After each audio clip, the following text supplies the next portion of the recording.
If you're a Japanese investor, entrepreneur, or business owner considering Canada as the place for your future success, there is a pathway many people overlook, and it's one of the most practical options available to date. Canada and Japan are both members of Comprehensive and Progressive Agreement for Trans-Pacific Partnership, or CPTPP, a trade agreement that currently includes 12 member countries across the Asia-Pacific region and beyond. This agreement allows Japanese citizens to enter Canada temporarily for business purposes without an LMIA under certain clearly defined categories. In this video, we will focus specifically on investors from Japan, who qualifies, what investments really means, and what the work permit allows and what common mistakes to avoid.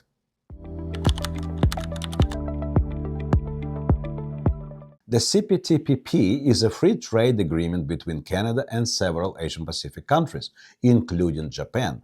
For immigration purposes, the CPTPP allows certain categories of business people to work in Canada without a labor market impact assessment.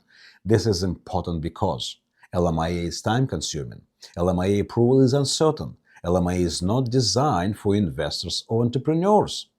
Under this agreement, Japanese investors can apply directly for a work permit as long as they meet treaty requirements.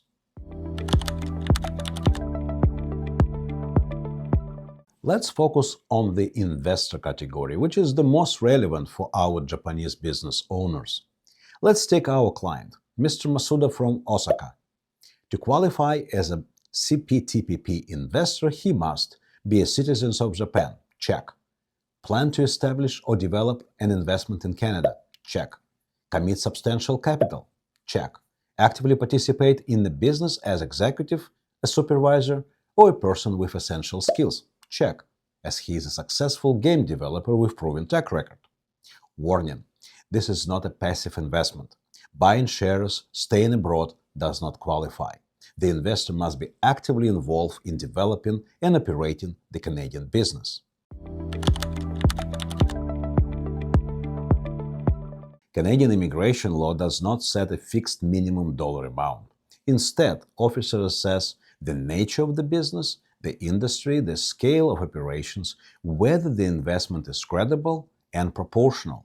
For example, a consulting AI or technology company may require less capital. Manufacturing, retail, logistics, or hospitality requires more. The key question officers ask is, does this investment demonstrate real economic commitment and business intent?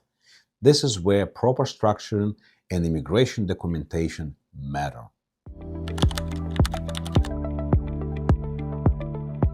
As a CPTPP investor from Japan, you need a work permit.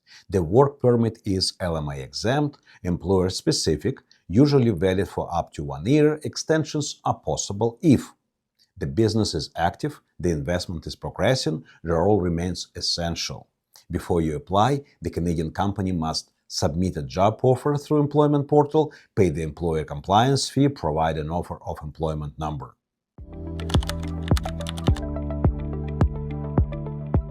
One important advantage for Japanese investors: your spouse or common law partner may be eligible for an open work permit. This means they can work for almost any employer in Canada, no job offers required, no LMIA required. The spouse's work permit will usually match the validity of the investor's work permit. In our practice, we observe some common mistakes. Assuming CPTPP equals permanent residence. It does not. This is a temporary work permit, not a PR. Treating this agreement like a shortcut. Be careful. Officers still assess genuineness, business logic, and compliance. Underestimating documentation? Well, source of funds, business plans, and role justification matter. This agreement is simpler than LMIA, but is not automatic.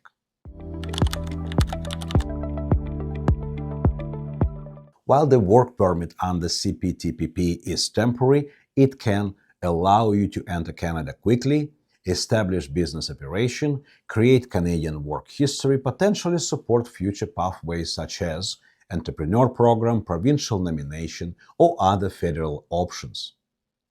But strategy is key. CPTPP should be used intentionally, not randomly.